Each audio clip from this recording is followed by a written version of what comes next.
Y ahí estamos viendo precisamente esa imagen, la más antigua que procesiona en nuestra Semana Santa, una talla anónima que, según las diferentes atribuciones, algunos datan hacia el tercer decenio del siglo XVI, y hay quien lo lleva incluso más atrás, hasta finales del siglo XV. El caso es que una imagen que desde luego no responde al canon al que estamos acostumbrados en nuestra ciudad, es una imagen de estética tardogótica, una imagen muy expresiva, de pequeño tamaño, y que procesiona en un paso realmente bellísimo, en ese paso de madera oscura con esos grandes hachones de color verde y que ese monte de lirio que compone perfectamente uno de los grandes conjuntos de paso y crucificado en nuestra ciudad. Paso que recuperaba en los últimos años esos dos ángeles turiferarios, esos ángeles que iluminan el santo madero representado en el crucifijo de la Veracruz. Vemos ahí a los miembros del cortejo en una de esas hermandades que, bueno, vivió pues prácticamente un momento de esplendor a lo largo de los siglos XVI y XVII, y que luego, como tantas veces ocurre en la Semana Santa, pues llegó prácticamente a languidecer y a desaparecer. Afortunadamente, un grupo de cofrades en los años 40 pues logran recuperar aquella primitiva hermandad de la Veracruz, y logran recuperar además ese concepto de las hermandades o de la fraternidad, de esas corporaciones con la vocación de la Veracruz. Ese es el motivo por el cual procesionan detrás representaciones de numerosas hermandades de la provincia, todas con la misma vocación de la Veracruz, una representación que, bueno, en muchas ocasiones no es comprendida por aquello de los colores, por aquello de la variedad en un cortejo que está muy unificado, pero que viene a simbolizar una enorme trascendencia en el sentido de la Veracruz en la ciudad, el sentido de esa devoción que tiene tanta profundidad, sobre todo en el mundo franciscano, esos hachones verdes que son propiedad, santo y seña indiscutible de esta corporación, y que en este momento se funden con el propio arbolado de la Plaza del Duque, cuando el crucificado de la Veracruz pues prácticamente se dispone a entrar en la campana.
la música de la coral Mora Bosis, que acompaña el primer paso de la Hermandad de la Veracruz, esa estampa hermosa que nos lleva a otro tiempo, Semana Santa de otro tiempo, Javier Ávila, en la cual medidas, dimensiones, proporciones eran otras, ¿verdad? Desde luego, y nada más tenemos que ver el tamaño del propio crucificado de la Veracruz para hacernos idea de que en aquel entonces las imágenes eran de bastante menor tamaño. De hecho, puede ser que esta imagen pudiera ser incluso portada por un sacerdote con una cruz alzada,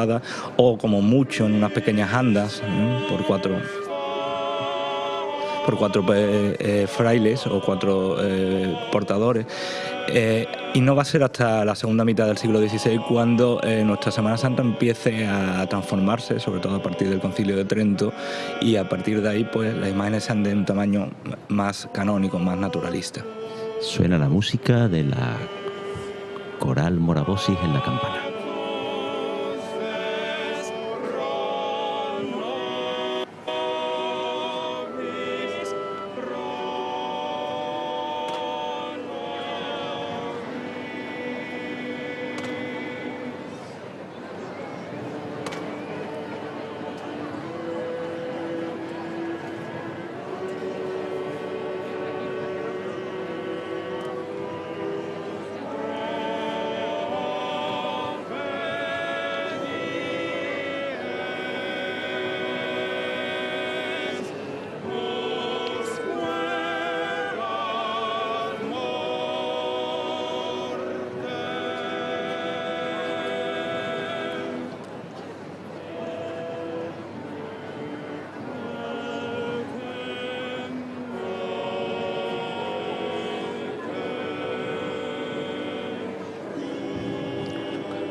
Hace unos días se presentaba la restauración del Cristo del Millón, Cristo gótico, en la viga mayor del retablo de la catedral,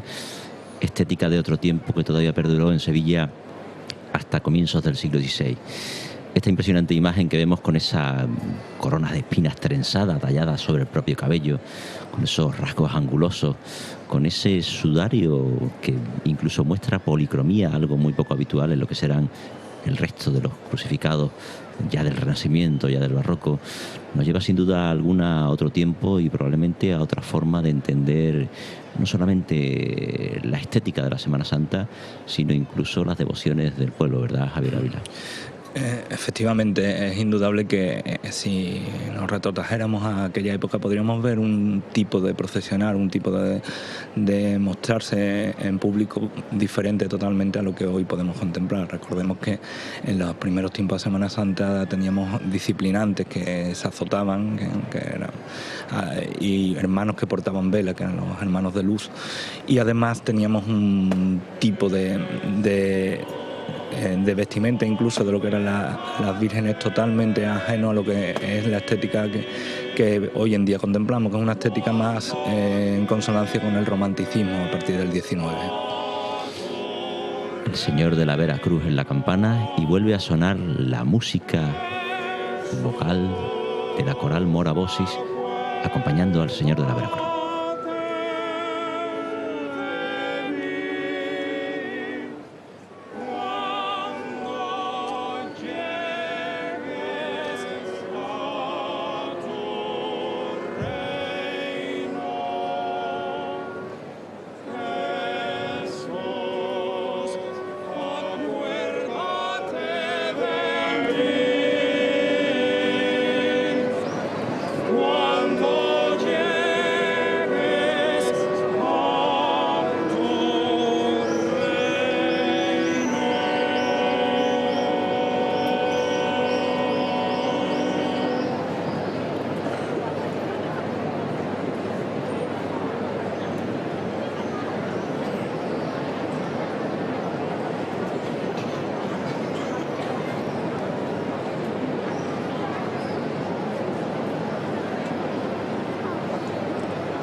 rigor, en un crucificado de formas tardogóticas son pocos los ejemplos en la ciudad. Quizá el crucificado de la sangre o llamado de los maestres, que se conserva en la parroquia de San Isidoro, quizá el Cristo del Millón, de esa viga del retablo mayor de la catedral, quizás algunos crucificados góticos perdidos en conventos como el de Madre de Dios y tantos otros, pero una estética que hoy en día la Semana Santa parece haber perdido. Un señor que se abraza, que se hace, que se prácticamente tapa los clavos, en los cuales va unido a la cruz. Un señor que no tiene ninguna concesión al naturalismo, sino que tiene una rigidez que nos habla de un mundo, de un concepto diferente a la hora de entender la religiosidad por parte de los fieles devotos del siglo XV, y sobre todo un concepto de aquellos franciscanos que trajeron el culto a la Veracruz, esas llagas de Cristo que aparecen simbolizadas incluso en el propio escudo de la ciudad.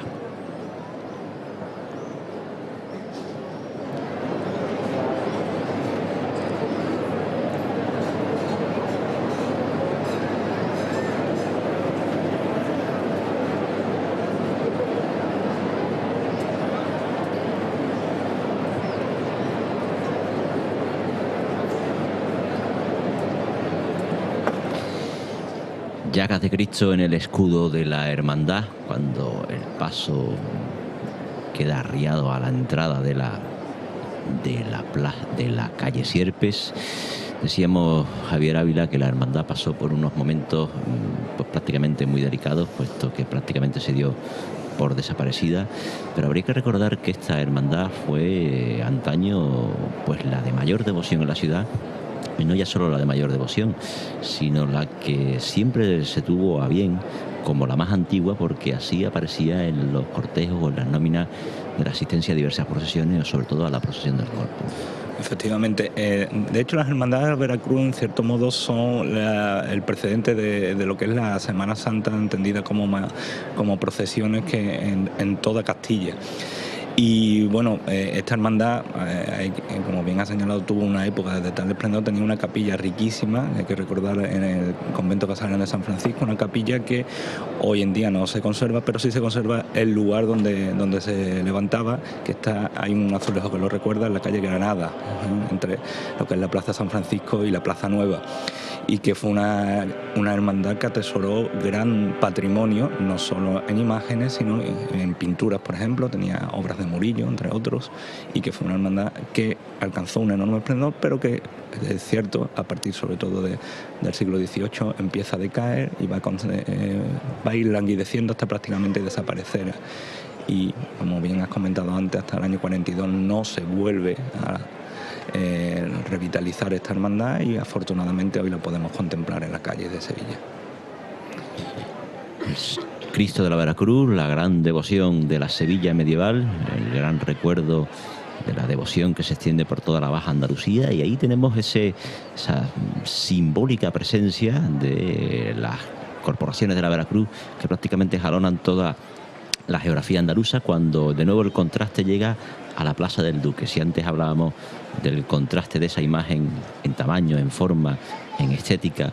ahora tenemos un contraste absolutamente nuevo y absolutamente fundamental para entender cómo ahora comienza un segundo Lunes Santo, y es la imagen de la Virgen de las Tristezas. La Virgen de las Tristezas, la imagen que realizara Antonio Illanes y que viene a recuperar una antigua devoción de la propia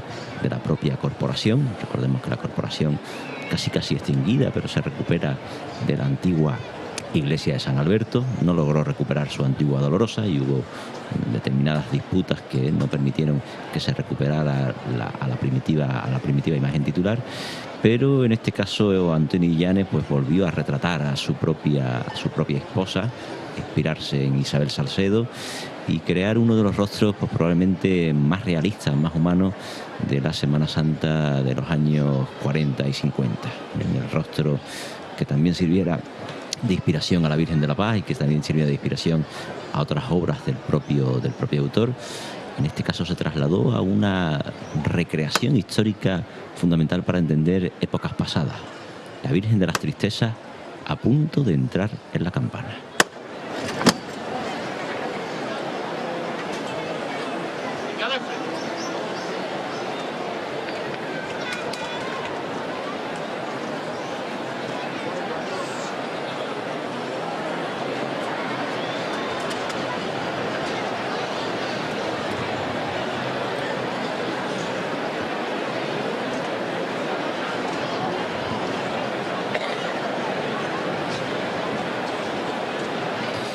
rostro realmente naturalista, pero no solamente era naturalista, cercano al sufrimiento de una mujer que llora, el mismo título de Las Tristezas, sino Javier Ávila incluso una recreación histórica que nos permite imaginarnos perfectamente lo que serían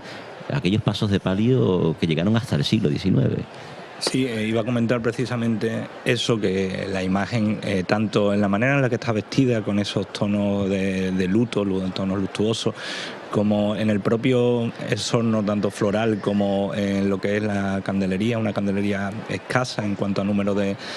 velas, pero muy altas. Algunas de ellas nos traen imágenes de estampas antiguas, de fotos antiguas, y una manera de estar vestida también la imagen. La imagen me parece muy bella, la manera en la que está vestida. Recordar su vestido es Antonio Bejarano, y recuerdan mucho esas imágenes que podemos contemplar hoy en día en fotos y en estampas de otras épocas. La verdad que conforman un conjunto, tanto también con esos bordados tan espectaculares, bordados que son también del siglo XIX, que hace que sea un palio con mucha personalidad, y un palio que yo creo que en los últimos años ha ganado bastante en el aprecio por parte de determinado público en la ciudad de Sevilla. Sí, porque probablemente nos traiga un modelo perdido, es decir, la Semana Santa a partir de comienzos del siglo XX pues se recrea en modelos, sobre todo Juan Manolino, que optan por unas dimensiones mayores, que optan por un calado en la parte de las bambalinas, que optan por diferentes elementos como por ejemplo el color, que en cierto modo hacen que se olvide o que se pierda esos tonos de fines del romanticismo, ¿no? Los palios en negro fundamentalmente, o esos bordados ampulosos, esos bordados recargados, esos bordados asimétricos que en este caso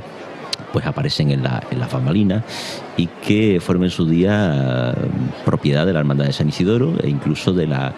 penas de San Vicente, ¿no? Estas bambalinas, ese tipo de bordado afortunadamente fue recuperado por el palio de la Virgen de las Tristezas, y luego, bueno, pues en los últimos años pues también ha ido recuperando determinados elementos bordados, sobre todo por el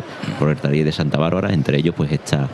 saya que hoy luce bordada solamente en el tercio inferior, y esos elementos como por ejemplo la soltura a la hora de colocar el tocado, desde las pocas imágenes que en Sevilla pues muestra, por ejemplo, el inicio del pelo, que en este caso es un pelo tallado, efectivamente, de forma que no tiene digamos, esas formas que casi se impusieron a comienzos del siglo XX, sobre todo con la estética de Juan Manuel Rodríguez Ojeda y todas las reformas que hace para la Macarena y otras hermandades, que hacen que, bueno, este sentido del romanticismo se perdiera.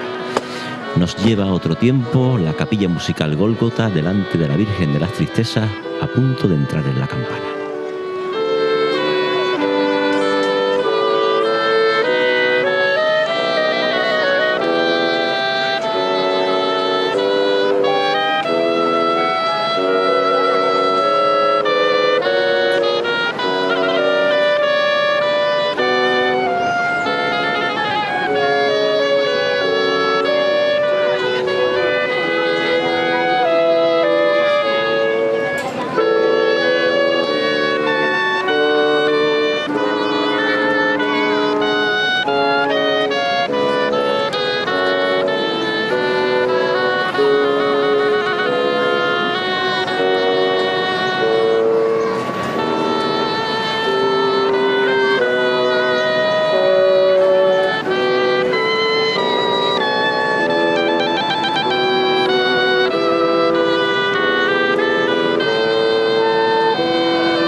El bello perfil del dolor en la Virgen de las Tristezas, la obra de Antonio Llanes, la obra donde reflejó el amor por una mujer.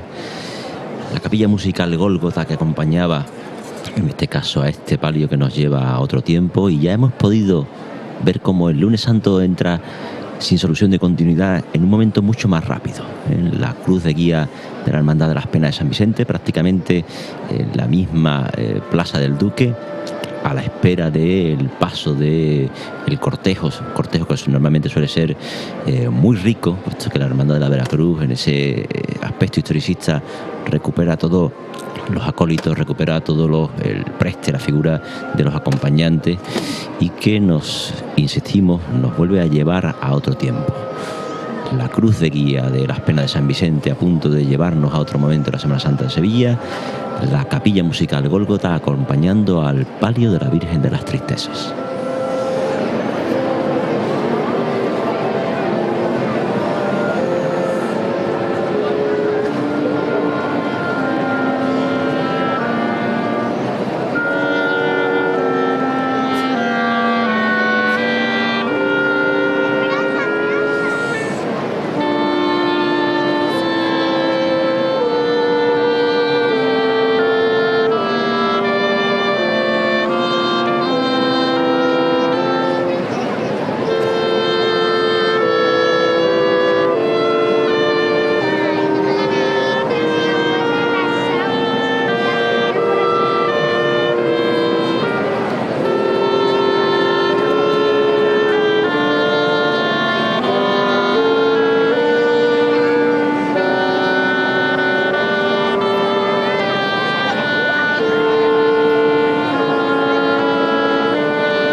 ...12 minutos pasan de las 9 de la noche en la Plaza de la Campana. El contraste de la ciudad es este. La Virgen de la Tristeza, nombre de siglos pasados, la cruz de guía señorial del barrio de San Vicente que viene para traernos a un nazareno, las señales de tráfico, todo es un contraste en la ciudad, donde vuelve a sonar la capilla musical para acompañar al palio que nos acompaña.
Quizás una isla en la estética de la Semana Santa la que nos trae el palio de la Virgen de las Tristezas, porque quizás, Javier Ávila, existe en las últimas décadas una excesiva unificación en gustos y en moda, ¿no? ¿Es posible? Sí, aunque en algunas cofradías, incluso algunas cofradías de un origen reciente, se está produciendo un cierto, podríamos llamar así, revivalismo, en el sentido de intentar pues incorporar elementos, estéticas que respondan a un periodo anterior al propio Juan Manuel. Por ejemplo, sin ir más lejos, mañana podemos ver la Virgen de los Dolores del Cerro, cuyo paso de palio tiene algunos elementos que o bien nos evocan el primer Juan Manuel o incluso una estética inmediatamente anterior. Hoy podemos gozar de otro palio que tiene esa estética, podemos decir, pre-Juan Manuelina, que es el propio palio de la Virgen de los Dolores de las Penas, que también recuerda mucho la estética de finales del 19.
Hay otro elemento sin duda que nos lleva a la Semana Santa de otro tiempo y es la presencia en el cortejo de la Veracruz de esa reliquia del Lignum Crucis que aparece tanto en el elemento portado por un hermano como en la propia cruz de guía, ¿no? Una referencia continua a esa verdadera cruz, a esa cruz que encuentra Santa Elena, como está representado en el retablo mayor de la capilla de la Hermandad, en el antiguo convento de monjas agustinas que luego fuese reconvertido y que pasó a ser la actual sede de la Hermandad de la Veracruz, y donde se nos recuerda esa tradición de cómo fue encontrada el madero de Cristo y fue repartido por el mundo. Vuelve a sonar la música en honor de la Virgen de las Tristezas.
La Virgen de las Tristezas que invoca la calle Sierpe, imágenes de un lunes que se transforma en otro lunes santo,